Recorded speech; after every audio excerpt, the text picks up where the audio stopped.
અને આ તો સવારના 6 વાગ્યામાં જીસીબી મારી દીધું.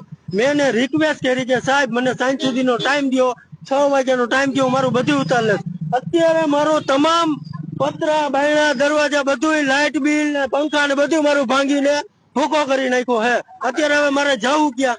તેની પાસે ભીખ માંગવી મારે? મને કોણ ભીખ દે હે? અત્યારે મારી વેદના કોઈ સમજે છે કે નાનો માણસ ગરીબ માણસ જાય ક્યાં? મોટા મોટા માણસો ને ગરીબ માણસો નું જુલારું હોય કે દુનિયામાં કોઈ ગરીબ નું છે નહીં. ગરીબ માણસ ને જીવવાનો અધિકાર ન હોય ને તેને ગોળી મારી દો બધે ગરીબ ને. અમારી વેદના તો સમજો તમે. મેં ટીપે ટીપે ભેગું કરી અને આ બધું મેં વસાવ્યું છે અને તમે તાત્કાલિક જીસીબી મારી દો તો એનો કોઈ મિનિંગ છે? અત્યારે મારો તમે વિડીયો ફેરવો તમ તારે મારા મકાન નો મારો બધો સામાન ભાંગી તોડી નાખ્યો. કેટલા બાળકો છે? મારે 2 બાળકો, એક દીકરી ને એક દીકરો. ભલે જેને જે કરવું હોય કલ્યાણ, મારી નાખો તો મારી નાખે, બાકી સમાધિ તો મારી અહીંયા થાય. એટલી મારી વેદના ફૂટી નીકળી છે.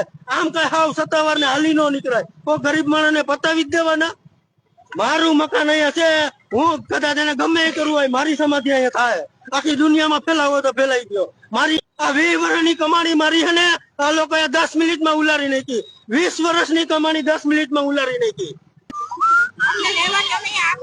અમને ગમે આશરો દ્યો રેવા, અમારે કાઈ નથી જોતું, અમારે રૂપિયા નથી જોતા, અમને ખાલી રેવા આટલું રાત આશરો ગમે યા દઈ દ્યો, અમને કાઈ નથી જોતું. અમારે ક્યાં જાવું નાના છોકરા લઈને?